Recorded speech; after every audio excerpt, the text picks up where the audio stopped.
Okay, so before I start the video, shout out to young Simba for giving me the idea to do this video in the first place. I promise I'm not stealing. I just watched this video and I wanted to give my own very opinionated take on the topic as well. I'm probably not as knowledgeable on it as he is because he goes into like crazy depth about the topic. So if you want to check out his video, please do, because it's a very well made, very informative analysis. You can check out his channel as well, of course. So yeah, now that that's out the way, let's get into the video. In a social media era where you get people using stats to make borderline insane claims just to banter others, like this tweet here and this tweet here and also this tweet here, because we all know this particular take is definitely based on stats. We also get people using the eye test to claim equally outrageous things like this tweet here and this tweet here. And also this clip, have a listen. Where with technical ability, dribbling, first touch, yeah. Well, Danny Welbeck's better on all. Danny Welbeck's overall footballer. Yeah, he is better overall as a footballer than Mohamed Salah. But Mohamed Salah, like I said, is very limited, but plays in a team that is light years clear of most teams on the planet and has electric pace. I'll be real, with that last one, I actually get Lee Gunn. I actually get what he's trying to say, but I just think he's really underrating Mo Salah as a footballer, but I won't dwell on that too much. Anyways, the football discourse is very much ruled by people online going to extreme levels just to make a point that they could have made without going to those levels. And a lot of it is because this is now an era where attention and engagement is key to success online, and I feel like it's too late right now to go back to the way football discourse was even 10 years ago. But all of this has really got me thinking about how football is viewed by the masses. Like, what do people value most? Is it goals, assists, XG, flair, control? It varies really, but I think it all boils back down to the one big debate, that is stats versus eye test. If you somehow don't know what this debate is, I'll quickly start with the basics, and it's very simple really. The stats are the numbers that a player produces. It's the cold, objective facts of the game, whether that is goals, assists, XG, or whatever field tilt is. I don't know, people are doing too much sometimes. It's there to basically tell you what happened in the game. No debating, no nonsense, just pure stone cold facts. Now the eye test instead tells you how these things happen in the game. It's not based on numbers, but rather on what the pure eye can see throughout a 90-minute game, or at least that's what it should be anyways. So now that that's out the way, in this video I'm going to be putting the stats and the eye test against each other, specifically to decide what I think possesses more value when judging a player. So without further ado, let's get straight into it, starting off with the stats. Now, stats have always been an important part of football, especially recently with the media discourse, as well as the fact that teams like Brighton and Brentford rely on the underlying metrics so much to scout their players. Hell, even Liverpool recruited players using underlying metrics. There's a reason we got Mo Salah and not Julian Brandt like Klopp wanted. Now, I think the importance of stats really stems from how objective they are. Like, you can't really deny or disprove them. I mean, that is like in theory anyways. And as much as we love football for its many aspects, such as the joy that we get from watching flicks and tricks, or the satisfaction from a good long ball, for example, despite all that, football remains a game that is ultimately decided by goals and assists. Simple. The team that scores more wins the game. And if a player scores a lot or assists a lot, then there's no denying that they are definitely doing something right, because they're contributing to what really matters, which is scoring a goal. I mean, look at the top 5 assist leaders in Premier League history, for example. There's no denying that all the players on this list are Premier League legends, and the numbers say so. Plus, they've all won multiple titles as well to complement these assists. And of course, those are just the surface level stats. We also get the more detailed stuff like the progressive passes, the duels run, the dribbles completed. And that stuff tells you even more about a player than goals and assists do. A player does not have to score or assist to be impactful in the game, because as much as football is a game of moments, it's also a 90-minute game where every single action matters. And if one player can really make that one extra progressive pass that leads to an assist or a goal, then that is arguably just as important as a goal or assist. Look at the first goal in Liverpool's 2-0 win against Man City at Anfield last season, for example. Obviously, Cody Gakpo gets the goal and Mo Salah gets an absolutely outrageous assist to his credit, but without Trent even trying this long, over-the-top progressive pass to Salah, the goal does not happen. That one progressive pass, that 1 out of 3 successful long balls from Trent that game is equally as important as Salah's assists and Gakpo's goal, in my opinion. We can also look at another bigger example where stats can really make you appreciate a player much more, and that is Ilkay Gundogan. Now, I think a lot of people wouldn't dare to put Gundogan in all-time conversations, and I'm not saying he deserves to be, but I still think this guy doesn't get enough appreciation simply because he's not the flashiest midfielder, and he never really looks like the marquee player for City like, say, Kevin De Bruyne was. But believe me, the stats stats will tell you that this guy was absolutely crucial to the way City played and how City won all those titles. So let's look at what people consider as Gundogan's best season, for example, the 2020/21 season. Though Ruben Dias won Player of the Season that year, Gundogan was arguably as good, if not better, than Dias that season, in my opinion. And that's not to say that Dias didn't deserve Player of the Season, but Gundogan was balling that year, playing in central midfield, attacking midfielder, as well as even striker and false nine at times. He was Man City's top scorer that year, and look at all the stats on screen right now. Look at how much green there is and how high the percentile numbers are, especially the goals and passing numbers. His goal numbers are all mid to late 90th percentile, and some of his passing numbers are insane as well. Like, he's in the 99th percentile for successful passes, for example. And believe me, these passing stats are so important to a team like City because we all know Pep. He loves his possession-based tiki-taka football, and that style needs good passes. So these passing stats do give an indication as to how important Gundogan was for Man City that year. And it's even more impressive how good these passing stats are, considering he was even more advanced up the pitch this season. But the point is that the eye test will obviously tell you that Gundogan is a good player, but because he's not the flashiest midfielder, because he's not the most exciting player to watch, he often goes under the radar. But the stats will tell you that he's absolutely crucial to all of Man City's triumphs these last few years. And yes, I think stats can be very revealing about how good a player is. And keep in mind, us fans don't even have access to the even more detailed underlying metrics that the actual teams use to analyze the players and scout players. And I think that tells you even more about how important stats are in today's game. But the way these actual teams use stats is not the problem. What I think is the problem here is how we as fans use stats to judge players. I think we often misinterpret stats, and I think we often take stats out of context to fit our own agendas. And to elaborate on that, yes, it's true that stats on their own are the cold, hard facts. But in the modern football discourse, a lot of the time, stats are used in very disingenuous ways to perhaps hide certain deficiencies that a player has. The problem is not the use of stats in the first place, but how we use stats. When stats are misinterpreted, it can sound very ridiculous. Like, I can easily use goals and assists to say that one player is better than the other and still sound like a fool. I'll even give you an example statement right now, and you can tell me how ridiculous this sounds. Christian Benteke scored 86 goals in the Premier League. That means he has a better Premier League legacy than Bobby Firmino, who scored 82 goals in the Premier League. See? I sound like a fool. I think another example that I often see nowadays is the Bruno Fernandes propaganda that's been going on for years. I mean, take a look at this. Bruno Fernandes has the most chances created in the Premier League over the last 4 years.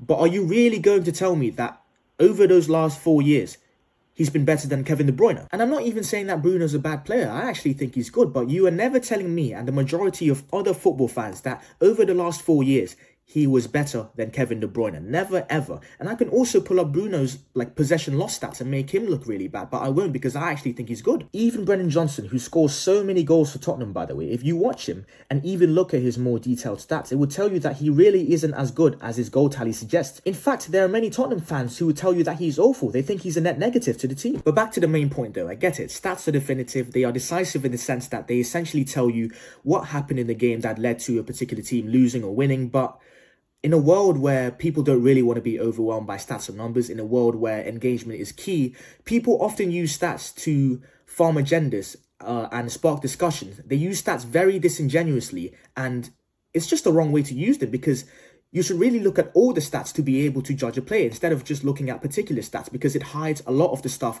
that the players might not be doing right, for example. People should really be looking at all the metrics and using that to judge a player's performances. It's really an era of short attention spans and rage bait where people will not hesitate to go over the top with their claims whilst using stats to disingenuously back up these claims. I mean, I think this Aaron Levenstein quote sums it best really. I kind of don't want to say it because he was probably on some freak energy when he said this, but I'll just put it on screen so you can read it. I mean, I don't know how his mind went there, but he kind of has a point, I'll be real. Anyways though, I'm going to move on to discussing the eye test now. Yeah, as I've said before, we now live in a world where people don't really want to do the research and look at all the stats to truly judge a player's performances because, you know, we don't really have time to do that or we don't really want to do that. So what do we do instead? We use the eye test by simply observing and watching how a player plays for 90 minutes. Yes, a lot of the stats will tell you what happened in the game, but to truly know how the game played out and how a player played, you have to watch them for yourself using the eye test. And I think the reason that the eye test is such an important measure of performance in football, even with its indefinite nature, is due to the stuff that it can show you that stats simply can't. For example, Lionel Messi can have 10 successful dribbles in a game, but looking at the numbers aren't enough to truly appreciate how that was done. If you had actually watched him complete those 10 dribbles, swiveling through 6-7 players in a flash, dropping the shoulder and leaving his defenders for dead,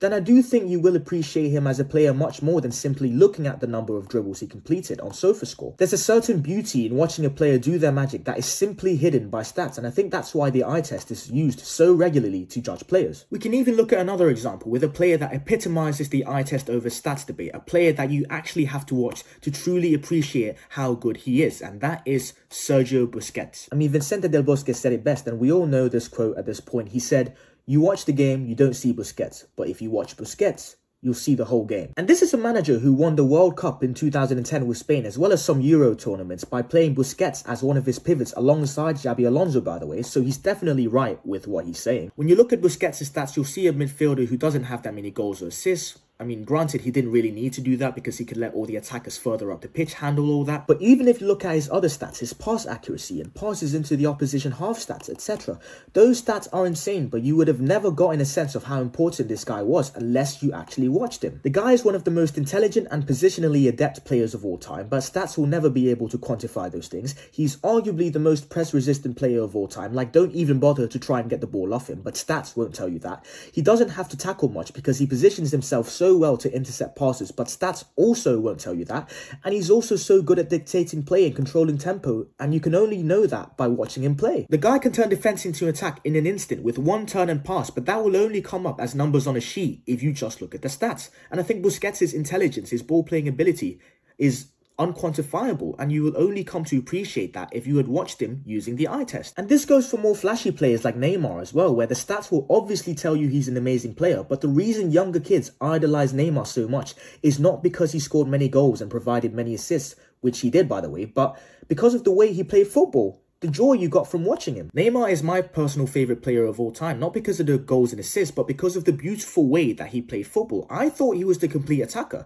I mean, he had the flicks, the tricks. I thought he was the complete dribbler because he was the perfect mix of flair and efficiency. He was an amazing passer, an amazing playmaker, and he can change the game in an instant as well. The generation before me had Ronaldinho as their Neymar, and people liked Ronaldinho not because of the stats, but because he brought you so much joy just from watching him. Ronaldinho is still idolized by so many players to this day. Stats will never tell you all of this, and that's why the eye test is undoubtedly an important measure of performance in football. But to counteract that, there comes a point where the eye test becomes so indefinite, so unquantifiable, and so subjective that it almost becomes unreliable. As football fans, we tend to have a favourite player in terms of their style of play, and that can really affect how you view other players in football as well. And I'm a part of this as well because I personally prefer players that have a bit of flair and skill to them, and that's why Neymar is my favourite player in the first place, as I've said before. So naturally, I will have a bit of a soft spot or some favouritism towards players in the modern era who have that bit of flair and skill. So someone like Lamine Yamal or Ousmane Dembele or Kylian Mbappe, for example.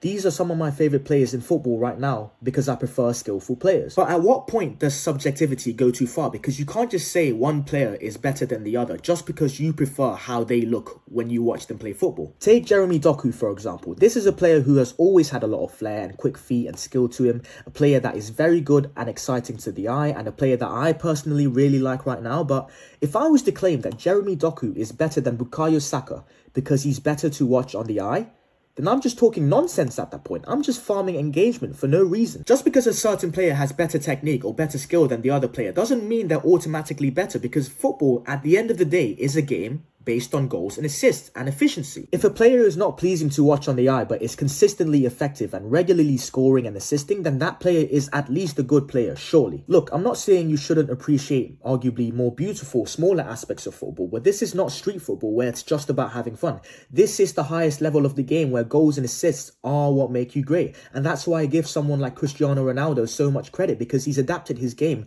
in his prime years at Madrid to become more effective as a player. Granted, many people would still say his 07-08 stint at Man United was their favourite stint because he was so skillful and exciting to watch, but when he was at Madrid, there was no denying that he became a more complete attacker, a player who could hurt you in so many ways. He was scoring more and assisting more, and that helped him win so many trophies with Madrid. I think where the eye test ultimately goes wrong is when we use it as the sole metric to judge a player, because the eye test is so subjective. Okay, a bit of commentary here. Basically, I was trying to make a point in this part of the video, but as I was reading my script, I dropped my camera. I don't even know how that happened, but for some reason, I completely forgot to repeat what I was saying before I dropped the camera, so I'm going to say it in this commentary now. You can enjoy me dropping the camera and trying to fix it in the background right here. Yeah, there we go. I've dropped it crazy. Basically, I think what I was saying before I dropped the camera was something along the lines of like, you can prefer a player according to your eye test, but you can't really say that they're better purely because they look better according to that preference. Because, you know, football isn't just eye test. There are so many other factors to decide how good a player is. But yeah, anyways, back to the video. But all in all, though, I think the eye test will always be important in football because that's really how we enjoy the beautiful game. I just think people overstate the eye test sometimes and use it to fuel their agendas, like saying Salah and Rafinha are stats merchants, for example. I mean, come on, like, there's a reason they're scoring all those goals. Like, football isn't just about elasticos and rainbow flicks and like good first touches now. If I were to conclude the video though, I would say that I personally prefer using the eye test to judge a player, but that's mostly because I think I can put aside my biases to be able to really and truly judge how good a player is. Like, for example, I don't like Vinicius Jr. I think he's very arrogant, but I can't deny that the guy is an amazing player who is both skillful and effective, and he could even win the Ballon d'Or one day. But I also think that stats are undeniable when interpreted correctly. Obviously, you get instances like Cristiano Ronaldo where no matter how much you like him or not, you can't deny the consistent numbers he puts up every year. Complement that with the big game moments and the trophies he's won, and you get a top 3 player of all time. But as I've said before, many people often use stats to fit their agendas and biases, and people don't often look at the bigger picture. They don't often look at all the stats to judge a player, just some of them in order to make their opinions sound more credible. Like the Benteke Firmino example that I gave you before, really, but that's more an extreme version of that, if you get what I mean. In an ideal world, the judgment of a player is really a balance of both a thorough interpretation of stats and a detailed look using the eye test. But hey, we don't live in an ideal world and we never will at this point. So what I will say is that there is a little beauty in how opinionated and diverse football is sometimes, and that's how it always will be. But anyways, let me know what you guys think of this video in the comments. What do you think about the stats versus eye test debate? Please like, share, subscribe, and also like in the comments, I've never really done this style of video before where it's more detailed and analytic and more edited. Like most of my stuff is like unedited match reactions. So if you guys like this style of video, please leave it in the comments and please leave a like just to tell me that you liked it so I can do more of them. So yeah, that's really it for the video. And I'll see you guys soon.